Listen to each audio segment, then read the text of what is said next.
Hey Ramona, let's take a look at your week 1 assignment 3 drawing. These are some really great arrangements of shapes. Each one of them is very inventive, very fun to look at, and definitely kind of above and beyond what I think what's expected of you for the first few assignments. So a lot of fun to kind of break down just because of how kind of neat everything is being dealt with. Very colorful as well on your colored ones. I thought you did a great job of either getting some very vibrant colors together or getting colors together that contrast with each other in interesting ways.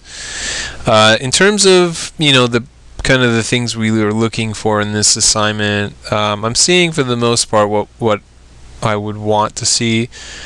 Technique being worked on and being refined through more difficult shapes being dealt with. So seeing you cutting your edges and working with a blind technique just as you did in the last assignment, and then with the side to side making sure that you're cutting your edges, getting your edge quality clean, and then getting good consistent fills using the side to side. So I see that in both cases. The blinds look I would say very, very good. The color one is exceptionally well done, where your cuts are very clean.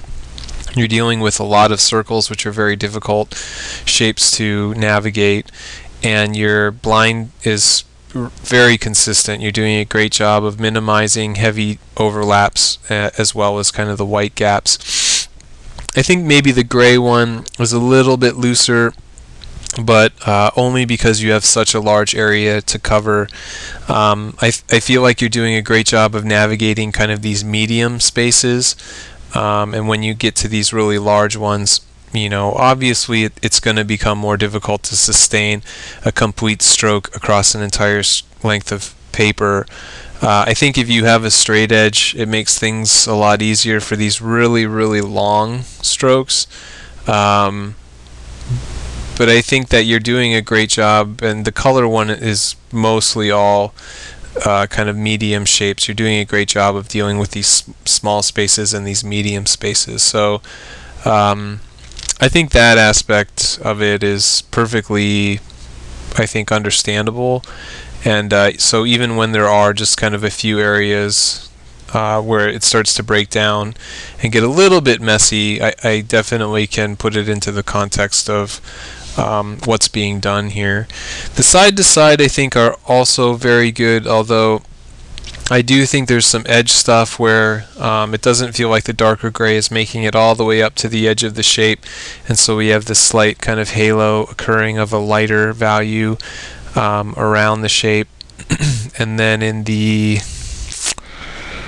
get the color one in here. In the colored one, what I think we're seeing a little bit of is kind of this texture. It's almost like a suede looking texture, and this is just because you need to get the page more saturated than what you have in place. I think that there's too many value modulations, little darker areas next to kind of lighter areas, and you need to go in with a marker and just saturate the page more so that these lighter areas just fill up completely. We can see the halo occurring as well on the red triangle on the outside, so you need to get that blue all the way in there as well. It definitely takes a lot of care and probably a lot more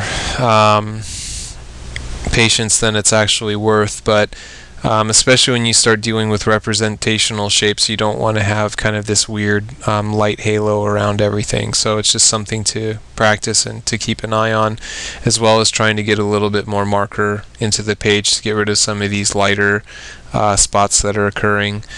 The last thing is these scans are terrific. They're crystal clear, and they do a great job of showing us exactly what's going on with things, but they're also very, very big. So they're at 300 ppi, they should be at 72, and you're at 3500 by 2500, should be 800 by 600. So I think the aspect ratio is fine, but you need to lower the resolution, which is going to lower the pixel count, and then you'll be fine.